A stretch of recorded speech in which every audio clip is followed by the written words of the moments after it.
Am I audible?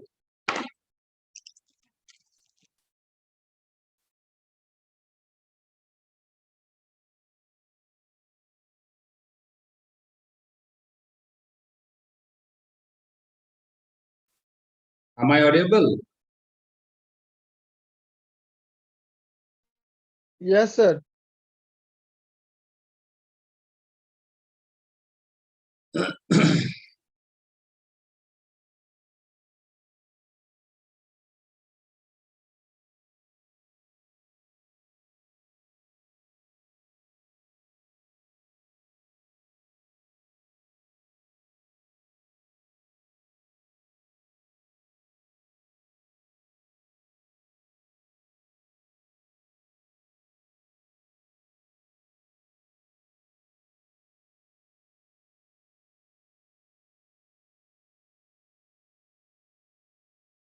Today we will discuss about the hysteresis curve and hysteresis loss.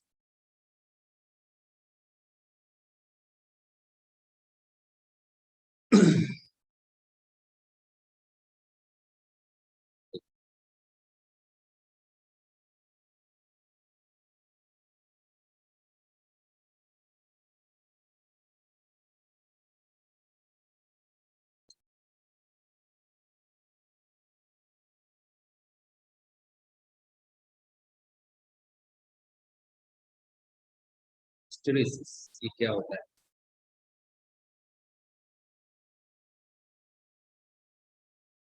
देखो हम पहले ही पढ़ चुके हैं कि जब भी हम किसी भी सोलिनॉइड पे करंट को इंक्रीज करते हैं तो क्या होता है, उसका जो मैग्नेटाइजिंग फोर्स होता है, मैग्नेटाइजिंग फोर्स इंक्रीज करता है। ठीक है, करंट जितना ज्यादा होगा मैग्नेटाइजिंग फोर्स उतना ज्यादा होगा, मैग्नेटिक जो फील्ड जनरेट होगा वो मैग्नेटिक फील्ड भी उतना ही ज्यादा होगा। ठीक है, तो इस मैग्नेटिक फील्ड एंड मैग्नेटाइजिंग जो फोर्स होता है, मतलब H होता है, इसके बीच का जो कर्व है उसे हम हिस्टेरेसिस कर्व कहते हैं। ठीक है, तो हम एक सॉलिनॉइड ले लेते हैं। देखो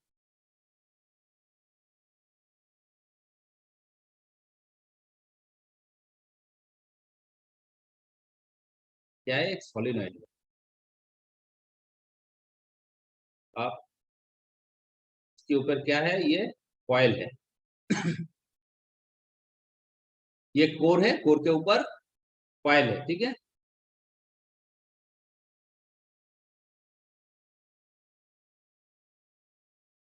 तो यहां से हम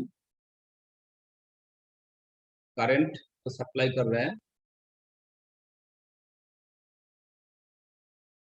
तो इस डायरेक्शन में करंट सप्लाई होगा तो मैग्नेटिक फील्ड का डायरेक्शन कहाँ होगा, इस जो ये जो मटेरियल है, मान लो एक फेरोमैग्नेटिक मटेरियल है। ठीक है, सो इसके अंदर मैग्नेटिक फील्ड क्रिएट होगा।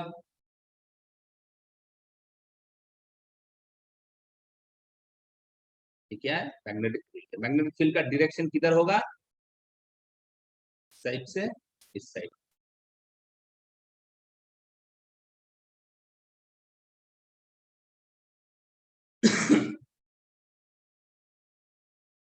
ये क्या है, मैग्नेटिक मटेरियल।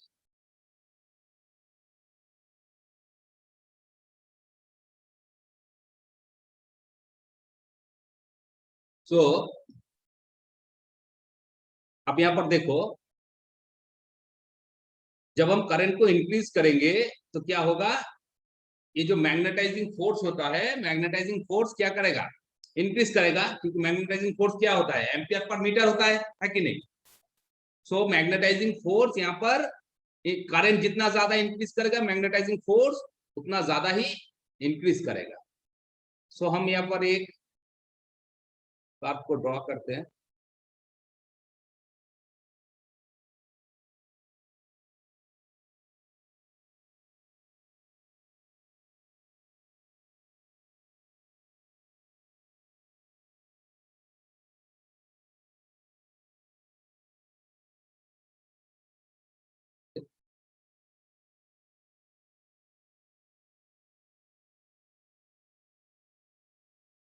क्या है, मैग्नेटिक फील्ड, ठीक है।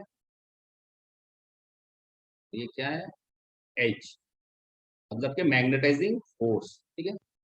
ये प्लस एच है, ये माइनस एच है। अब देखो, फ्रॉम 0 पॉइंट, जब हम करंट को थोड़ा थोड़ा इंक्रीज कर रहे हैं तो क्या होगा, करंट को जब इंक्रीज करेंगे तो मैग्नेटाइजिंग फोर्स भी इंक्रीज करेगा, है कि नहीं।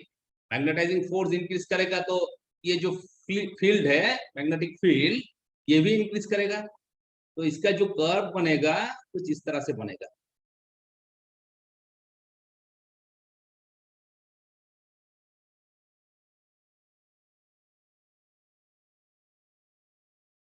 इस तरह से।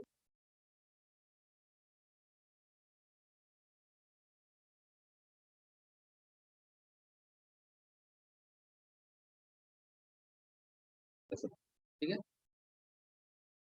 तो देखो, करंट को हम इंक्रीज कर रहे हैं तो इसके साथ क्या होगा, मैग्नेटाइजिंग फोर्स भी इंक्रीज करेगा, और मैग्नेटाइजिंग फोर्स इंक्रीज करेगा तो बी का वैल्यू भी इंक्रीज करेगा।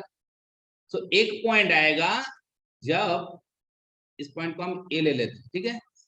इस पॉइंट के ऊपर अगर हम मैग्नेटाइजिंग फोर्स को इंक्रीज करेंगे तब क्या होगा, यहाँ पे और मैग्नेटिक फील्ड इंक्रीज नहीं करेगा, ठीक है। मतलब के इस पॉइंट पे आने तक क्या होगा, मैग्नेटाइजिंग फोर्स का वैल्यू इससे ज्यादा अगर हम इंक्रीज करेंगे तो मैग्नेटिक जो मटेरियल होता है, मैग्नेटिक मटेरियल के अंदर क्या होता है, मैग्नेटिक मोमेंट होता है या फिर डोमेन होता है ना, वो सारे के सारे डोमेन मैग्नेटिक फील्ड के डायरेक्शन में अलाइन हो चुके होंगे, ठीक है। सभी डोमेन अलाइन हो जाएगा इस पॉइंट पे। इसके बाद और कोई भी मैग्नेटिक डोमेन नहीं रहेगा मैग्नेटिक फील्ड के डायरेक्शन में अलाइन होने के लिए, ठीक है, नहीं बचेगा। तो क्या होगा, इसके बाद मैग्नेटाइजिंग पॉसिबल नहीं होगा।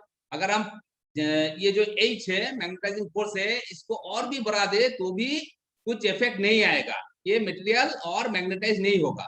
सो इस पॉइंट को क्या कहते हैं, हम इस पॉइंट को सैचुरेशन पॉइंट कहते हैं, ठीक है। इस पॉइंट को हम क्या बोलते हैं, सैचुरेशन बोलते हैं। मतलब इसके आगे और ये मटेरियल मैग्नेटाइज नहीं होगा, ठीक है।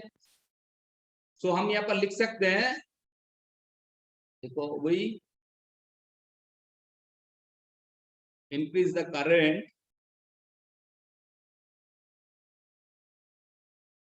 through the solenoid gradually,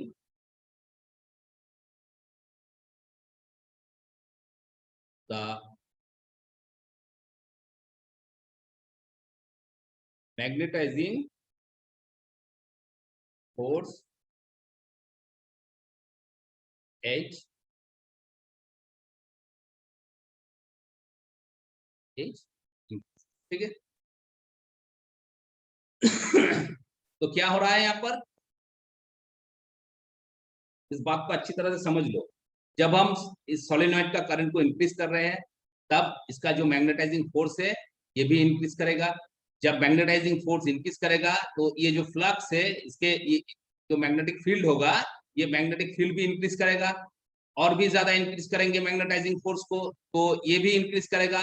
लेकिन ऐसा एक पॉइंट आएगा जिसके बाद अगर हम मैग्नेटाइजिंग जो फोर्स है इसे इंक्रीज भी करें तो ये मैग्नेटाइजिंग नहीं, ये और इसके आगे और मैग्नेटाइज नहीं होगा। मतलब कि ये जो फील्ड है इसके आगे और नहीं बढ़ेगा, ठीक है। सो इस पॉइंट को हम क्या कहेंगे, इस पॉइंट को हम सैचुरेशन पॉइंट कहेंगे, ठीक है। इतना तक क्लियर है।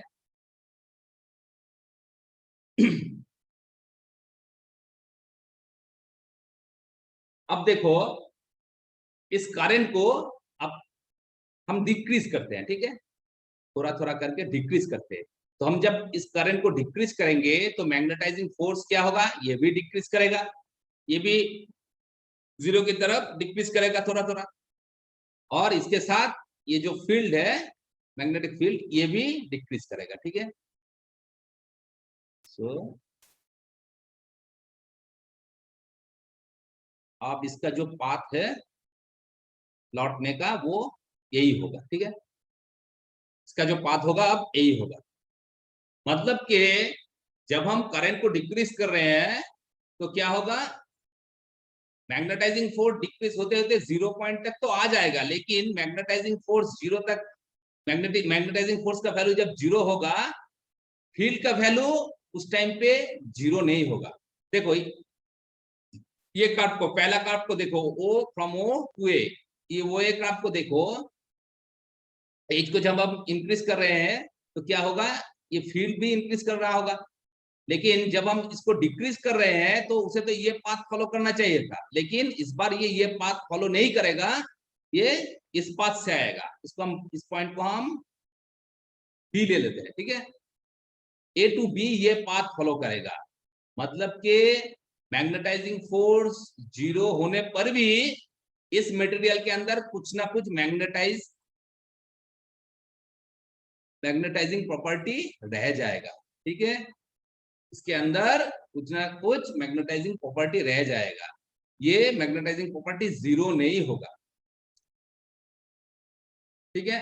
मतलब कि क्या, मैग्नेटाइजिंग फील्ड, ये जो मैग्नेटाइजिंग फोर्स है, ये मैग्नेटाइजिंग फोर्स 0 पर भी, 0 पॉइंट पे अगर हम ले आए तब इसका जो वैल्यू होगा ये 0 नहीं होगा, मतलब कि ये जो मैग्नेटिक फील्ड है बी, ये बी ए से लैग करेगा, मतलब कि पीछे चलेगा, ठीक है, ये 0 हो गया लेकिन ये 0 नहीं हुआ, मतलब कि ये लैग कर रहा है यहाँ पर, ठीक है। अब देखो, तो इसका जो मैग्नेटिज्म है, इस मैग्नेटिज्म को अगर हम 0 करना चाहेंगे तो क्या होगा, इसका जो रिवर्स डायरेक्शन है, रिवर्स डायरेक्शन में हमें करंट को फ्लो कराना होगा, मतलब कि अब मान लो कि करंट रिवर्स डायरेक्शन में फ्लो कर रहा है, ठीक है, सो रिवर्स डायरेक्शन में जब करंट फ्लो करेगा तो ये जो एच का वैल्यू है मैग्नेटाइजिंग फोर्स का, ये भी ऑपोजिट डायरेक्शन में ही इंक्रीज करेगा, है कि नहीं, ये सोलिनॉइड का करंट का डायरेक्शन चेंज कर, ठीक है, इसका करंट का डायरेक्शन चेंज कर, तब पे साइड पे, सो यहाँ पर क्या होगा, ये जो फ्लक्स का डायरेक्शन है ये भी चेंज हो जाएगा, है कि नहीं, फ्लक्स का डायरेक्शन भी चेंज हो जाएगा, मतलब कि ये जो मटेरियल है इसका जो मैग्नेटिक मोमेंट है या फिर डोमेन है वो रिवर्स डायरेक्शन में अरेंज होने की कोशिश करेगा, मतलब कि यहाँ पर करंट को हम रिवर्स डायरेक्शन में इंक्रीज कर रहे हैं, तो इसका जो मैग्नेटाइजिंग फोर्स होगा वो भी रिवर्स डायरेक्शन में अप्लाई होगा, तो रिवर्स डायरेक्शन में अप्लाई होगा तो क्या होगा, इसका जो मोमेंट होगा या फिर डोमेन होगा वो भी रिवर्स डायरेक्शन में आने की कोशिश करेगा, सो ये अब कुछ ये पाथ फॉलो करेगा, ठीक है,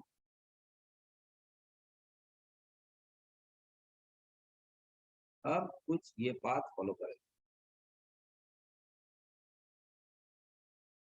इस पाथ को, इस पॉइंट को हम सी ले लेते हैं, ठीक है ये सी ले लेते हैं,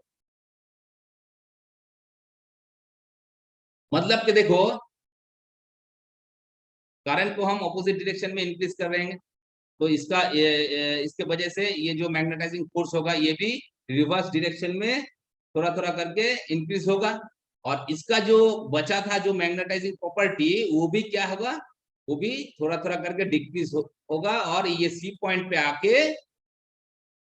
इसका जो मैग्नेटिज्म है वो 0 हो जाएगा, मतलब कि अब इस टाइम पे इस मटेरियल के अंदर कोई भी मैग्नेटिक प्रॉपर्टी नहीं रहेगा, ठीक है, मतलब कि ये पूरा डिमैग्नेटाइज हो जाएगा, इसको क्या कहते हैं हम, डिमैग्नेटाइजेशन, ठीक है, अब ये डिमैग्नेटाइजेशन हो जाएगा, इसका वैल्यू अब 0 होगा, मतलब ये जो फील्ड है फील्ड का वैल्यू अब 0 होगा, तो देखो इस मैग्नेटिक मटेरियल को डिमैग्नेटाइजिंग करने के लिए जितना रिवर्स में हमने फोर्स को अप्लाई किया है, फोर्स ये वाला, ठीक है, फ्रॉम ओ टू सी, ये जो है इसे हम क्या कहते हैं, इसको हम कोएर्सिविटी कहते हैं, ठीक है, इसको हम क्या कहते हैं,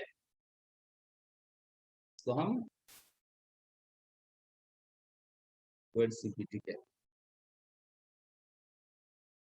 इसको हम कोएर्सिविटी कहते हैं, और पहला केस जो था कि मैग्नेटाइजिंग फोर्स 0 करने से भी क्या होगा, इसके अंदर जो मैग्नेटिक जो प्रॉपर्टी रह जाएगा वो कितना है, फ्रॉम ओ टू बी। सो इसको हम क्या कहते हैं, फ्रॉम ओ टू बी, इसको हम कहते हैं रिटेंटिविटी। ठीक है, इसको क्या कहते हैं, रिटेंटिविटी, रिटेंटिविटी। और इसको रेसिडुअल मैग्नेटिज्म भी कहते हैं। ठीक है, इसे क्या कहते हैं, रेसिडुअल, रेसिडुअल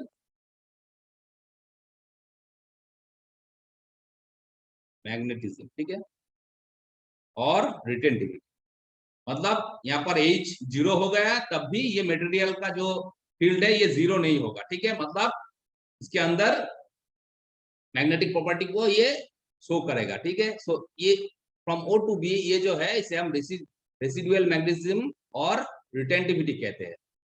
और इसको जीरो करने के लिए, ये जो फील्ड है इसे जीरो करने के लिए क्या होगा, रिवर्स डायरेक्शन में जितना फोर्स को हमने अप्लाई किया है इसको हम क्या कहते हैं, इसको हम कोएर्सिविटी कहते हैं। ठीक है, कोएर्सिविटी। ठीक है, सो हम यहाँ पर देखो, यहाँ पर हम लिख सकते हैं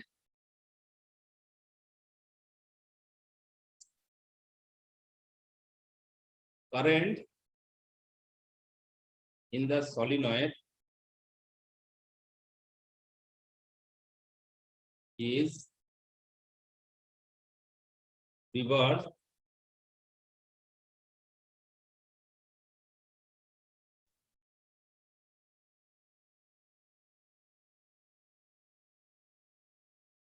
तो देखो, current in the solenoid is reversed and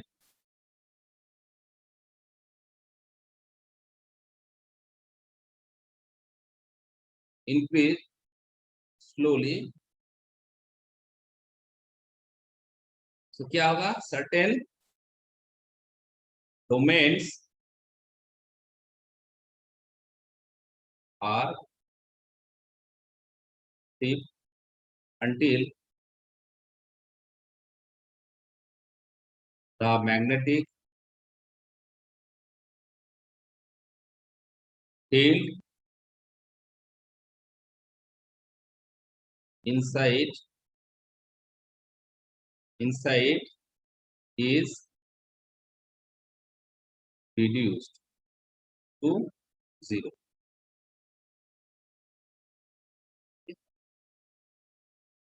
तो क्या कह रहा है अब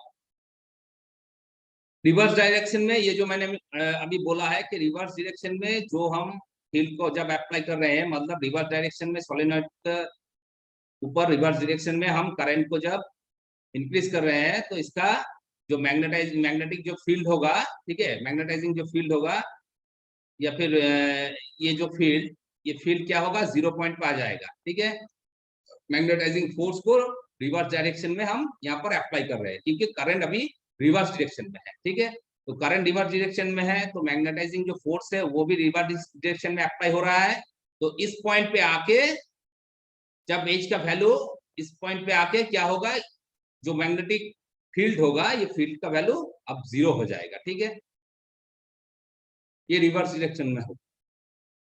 सो ये फोर्स को हम बोलते हैं कोएर्सिविटी और इसको हम कहते हैं फ्रॉम बी टू ओ, इसको हम कहते हैं रिटेंटिविटी। ठीक है, अब देखते हैं रिवर्स डायरेक्शन में करंट और भी हम इंक्रीज करते हैं। ठीक है, सो और भी हम इंक्रीज करेंगे तो मैग्नेटाइजिंग फोर्स भी क्या होगा, रिवर्स डायरेक्शन में और भी इंक्रीज करेगा, है कि नहीं। तो ये मटेरियल फिर से मैग्नेटाइज होना शुरू करेगा। ठीक है, रिवर्स मतलब ऑपोजिट डायरेक्शन में ये फिर से मैग्नेटाइज्ड होना स्टार्ट करेगा। सो अब ये कुछ इस पाथ को फॉलो करेगा।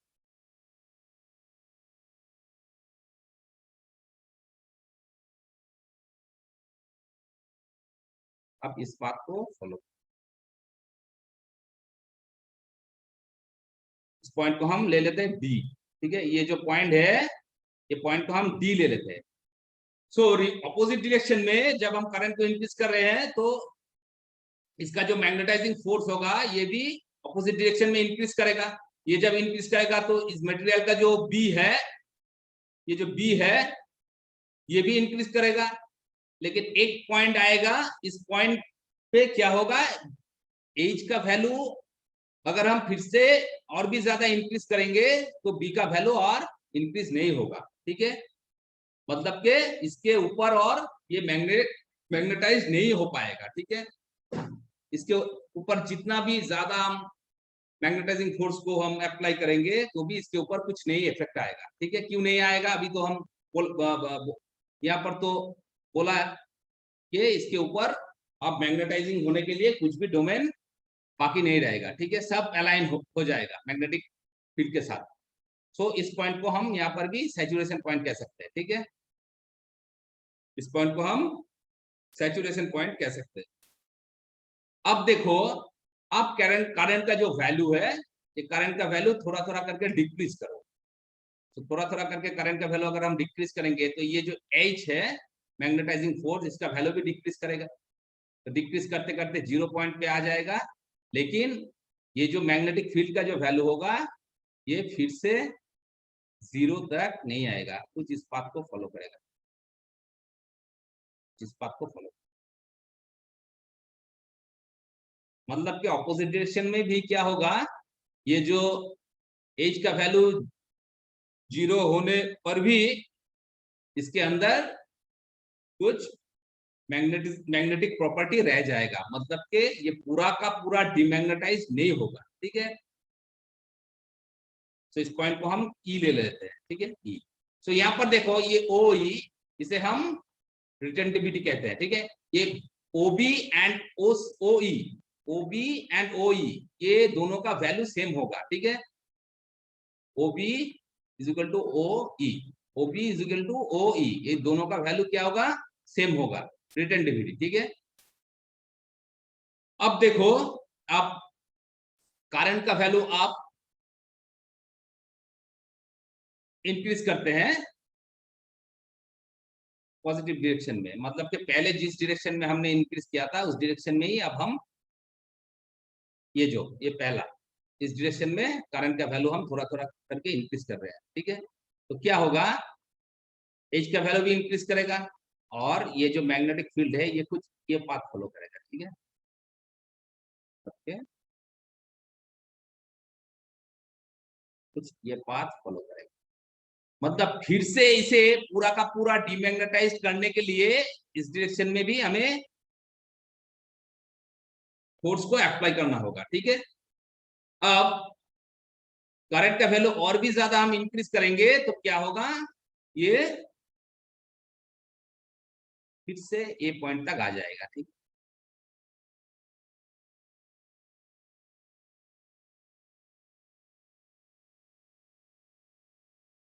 फिर से ए पॉइंट तक आ जाएगा यहाँ पर। तो इसके ऊपर और नहीं जाएगा क्योंकि ये सैचुरेशन पॉइंट है, ठीक है। तो पहला केस क्या है, देखो पहला केस है करंट को हम 0 से इंक्रीज कर रहे हैं, ये जो पॉइंट है इस पॉइंट से हम वो पॉइंट से हम इंक्रीज कर रहे हैं। तो ये जो मैग्नेटाइजिंग फील्ड है, फोर्स है, मैग्नेटाइजिंग फोर्स का वैल्यू भी इंक्रीज होगा, ये इंक्रीज करेंगे। इसके साथ साथ ये जो बी है मतलब मैग्नेटिक फील्ड, ये भी इंक्रीज करेगा। तो कुछ ऐसा पाथ फॉलो करेगा फ्रॉम ओ टू ए, ठीक है, इस पॉइंट तक। इसके ऊपर और मैग्नेटिक फील्ड इंक्रीज नहीं करेगा, ठीक है। सेकेंड कंडीशन, सेकेंड सिचुएशन में क्या होगा, जब हम करंट का वैल्यू अब हम डिक्रीज करेंगे तो ये कुछ ये पाथ फॉलो करेगा, ठीक है, ये कर्व इस पाथ फॉलो करेगा। सो इस पॉइंट पे आके ये रुक जाएगा जब एच का वैल्यू 0 होगा, मतलब कि अब यहाँ पर कोई करंट नहीं है, मैग्नेटाइजिंग फोर्स नहीं है, सभी 0 है। तब भी इस मैग्नेटिक मटेरियल के अंदर एक मैग्नेटिक प्रॉपर्टी रह जाएगा। इसको हम क्या कहते हैं, इसको हम कहते हैं रिटेंटिविटी, ठीक है। इसको हम कहते हैं रिटेंटिविटी, मतलब के the value of magnetic field left is called retentivity, ठीक है। और रेजिडुअल मैग्नेटिज्म। तो जब जब इलेक्ट्रिकल मशीन पढ़ा था, डीसी मशीन, एसी मशीन सब पढ़ा था ना, जनरेटर पढ़ा था ना, मोटर पढ़ा था ना, तब रेसिडुअल मैग्नेटिज्म का नाम तो सुना होगा। तो ये है एक्चुअली रेसिडुअल मैग्नेटिज्म, ठीक है। इसे हम क्या कहते हैं, रेसिडुअल मैग्नेटिज्म, इस ओबी को, ठीक है। अब देखो, नेक्स्ट रिवर्स डायरेक्शन में जब हम करंट को अप्लाई कर रहे हैं तो रिवर्स डायरेक्शन में मैग्नेटाइजिंग फोर्स भी अप्लाई होगा। सो अब ये जो कर्व है कुछ इस तरह ये पाथ फॉलो करेगा, ठीक है। ये पाथ फ्रॉम बी टू सी, तो इस पॉइंट पे आके ये जीरो हो जाएगा, और एज का जो वैल्यू होगा यहाँ पर उसको हम क्या कहेंगे, ये जो है इसको हम कोएर्सिविटी कहेंगे, ठीक है। कोएर्सिविटी मतलब के कोएर्सिविटी क्या है, कोएर्सिविटी का देखते हैं definition. The value of magnetising force is called coercive को कोएर्सिविटी, ठीक है। कोएर्सिविटी कहते हैं इसको, क्या कहते हैं, कोएर्सिविटी ऑफ द मटेरियल। अब देखो, अब रिवर्स डायरेक्शन में करंट को और भी इंक्रीज करेंगे, मतलब और भी मैग्नेटाइजिंग फोर्स अप्लाई होगा। सो यहाँ पर ये curve from C to D ये पाथ फॉलो करेगा, ठीक है। ये पाथ फॉलो करके डी पॉइंट पे आके रुक जाएगा, क्योंकि ये सैचुरेशन पॉइंट आ जाएगा। इसके ऊपर अगर हम एच को अप्लाई करेंगे तब भी डी का वैल्यू और इंक्रीज नहीं करेगा, ठीक है। अब देखो, जब करंट को हम फिर से डिक्रीज कर रहे हैं तो एच का वैल्यू भी डिक्रीज हो रहा है। तो जब एच का वैल्यू जीरो जीरो हो जाएगा तब भी ये कार्व क्या होगा, ई पॉइंट पे आएगा, ठीक है। From D to E point आएगा, लेकिन जीरो नहीं होगा। मतलब कि यहाँ पर भी ये जो बी है, ये बी एच से लैग कर रहा है, ठीक है। मतलब एच से पीछे है, ये जीरो हो गया लेकिन ये जीरो नहीं हुआ, ठीक है। मतलब कि ये लैग कर रहा है। सो अब फिर से करंट को हम इंक्रीज करेंगे, सो करंट इस पाथ को फॉलो करेगा, ठीक है। ये path follow from E to A. So ये एक साइकिल बन जाएगा, ठीक है। ये एक साइकिल बन,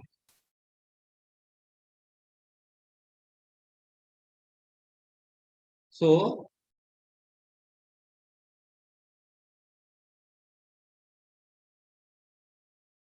अब देखो,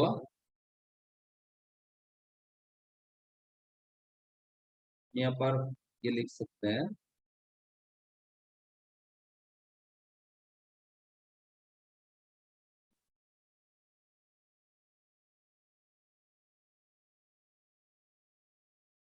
यहाँ पर हम ये लिख सकते हैं, when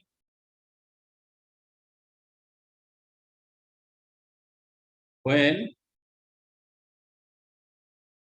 a piece of a magnetic material is taken through a cycle of magnetism,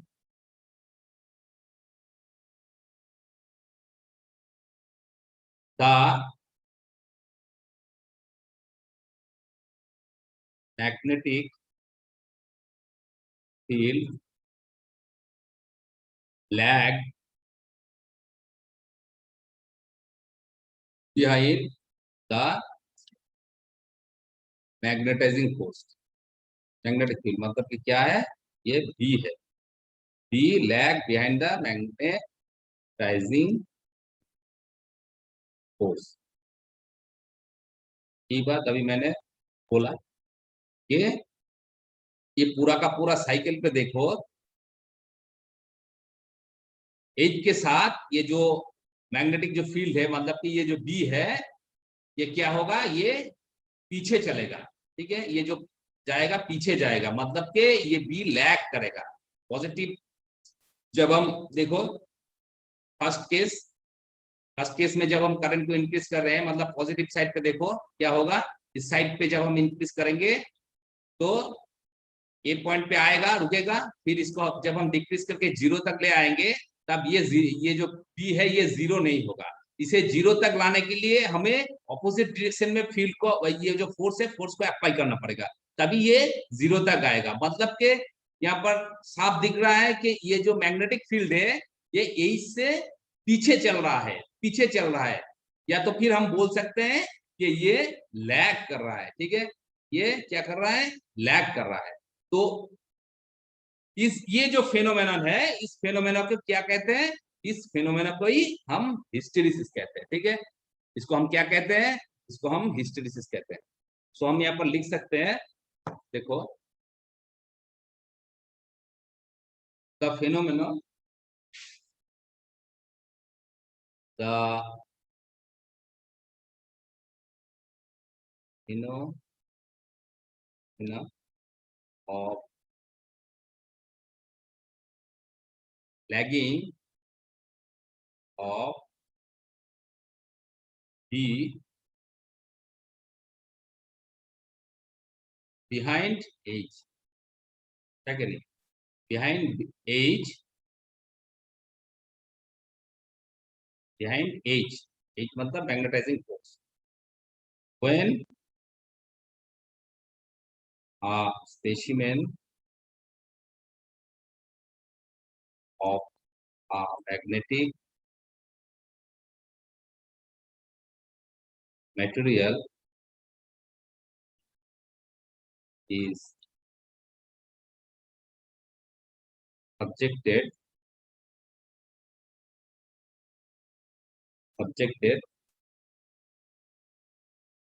to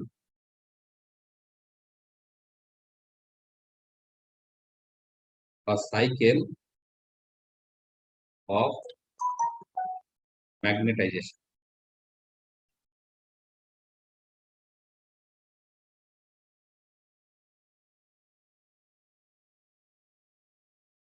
It's called, इसे हम क्या कहते हैं, इसे हम हिस्टेरेसिस कहते हैं। ठीक है, इसे हम क्या कहते हैं, हिस्टेरेसिस कहते हैं। मतलब कि ये पूरा साइकिल में देखो, पूरा साइकिल में हर एक पोजीशन में क्या है, मैग्नेटिक जो फील्ड है या पर इंटेंसिटी है, ये क्या होगा, ये मैग्नेटाइजिंग जो फोर्स है इससे पीछे चलेगा, मतलब इसके साथ लैग करेगा। ठीक है, तो ये जो फिनोमेना है इसे हम क्या कहते हैं, इसे हम कहते हैं हिस्टेरिसिस। क्लियर है, हिस्टेरिसिस। ठीक है, अब यहां तक हिस्टेरिसिस समझ में आया, या किसी को कोई दिक्कत है, बताओ।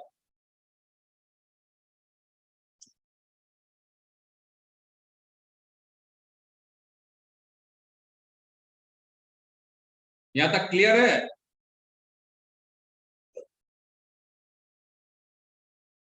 Yes sir. कौन बोला? सर अभिजीत है। अभिजीत, अच्छा अभिजीत, यस अच्छा बताओ तो कोएक्सिविटी क्या है? सर, वो सर मैग्नेटिक फील्ड स्ट्रेंथ है, जो कि सर फ्लक्स डेंसिटी को जीरो करने के बाद जो नेगेटिव में एच का वैल्यू जो मिलता है। मतलब कि मैग्नेटिक फील्ड को जीरो करने के लिए, मतलब इसे डिमैग्नेटाइज, पूरा का पूरा यस, डिमैग्नेटाइज करने के लिए हमें ऑपोजिट में जो फोर्स को अप्लाई करना होगा, फोर्स मैग्नेटिक लगा। फोर्स को, उसको हम कोएर्सिविटी कहते हैं। ठीक है, और मैग्नेटाइजिंग फोर्स जीरो होने पर भी इसके अंदर जो मैग्नेटिज्म बचा रहेगा, कुछ ना कुछ मैग्नेटिज्म यहाँ पर बचा रहेगा, ये जीरो नहीं होगा। ठीक है, तो उसको हम क्या कहते हैं, उसको हम रिटेंटिविटी कहते हैं। ये दो टर्म बहुत इंपॉर्टेंट टर्म है, याद रखना। ठीक है,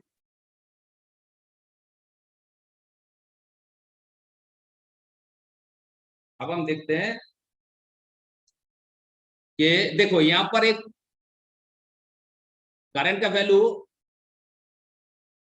यहाँ पर करंट का वैल्यू हम डिक्रीज करेंगे तो एच का वैल्यू भी डिक्रीज होगा। अब ये ओ पॉइंट पे एच का वैल्यू जब 0 हो जाएगा तब इसके अंदर कुछ ना कुछ मैग्नेटिज्म बचा रहेगा, जिसे हम क्या कह रहे थे, रिटेंटिविटी।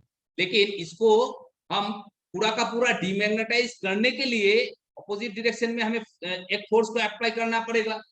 सो यहाँ पर एक लॉस होगा, ठीक है, यहाँ पर एक लॉस होगा। सो इस लॉस को हम क्या कहेंगे, इस लॉस को हम कहेंगे हिस्टेरिसिस लॉस, ठीक है, इस लॉस को हम कहेंगे हिस्टेरिसिस लॉस।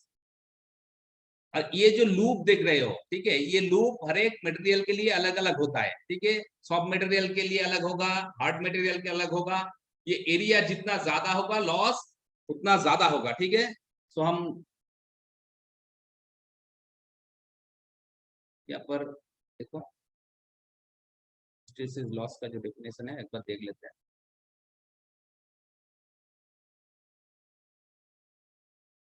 सो क्या है hysteresis loss?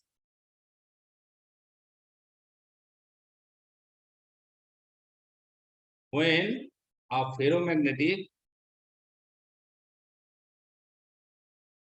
material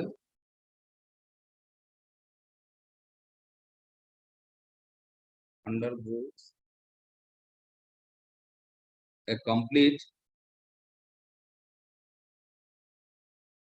cycle of hysteresis carb, इस कार्ब को क्या कहते हैं, हम इस कार्ब को हिस्टेरिसिस कहते हैं, ठीक है, carb. then there will be an energy loss, ठीक है,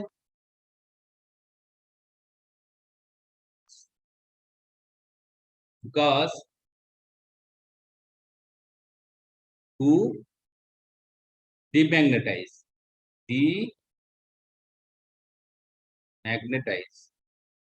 because of demagnetize the material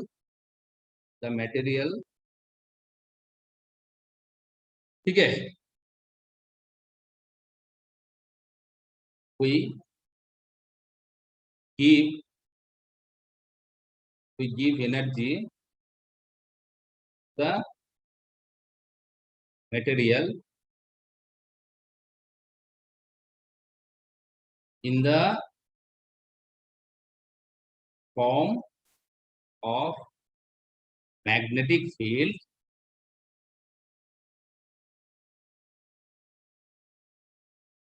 in opposite direction।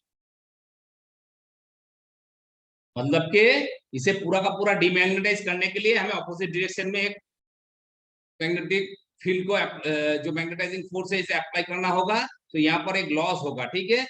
So loss, ये जो लॉस होगा इसे हम क्या कहेंगे, इसे हम हिस्टेरिसिस लॉस कहेंगे, ठीक है। सो किसी को कुछ पूछना है तो पूछ सकते हो।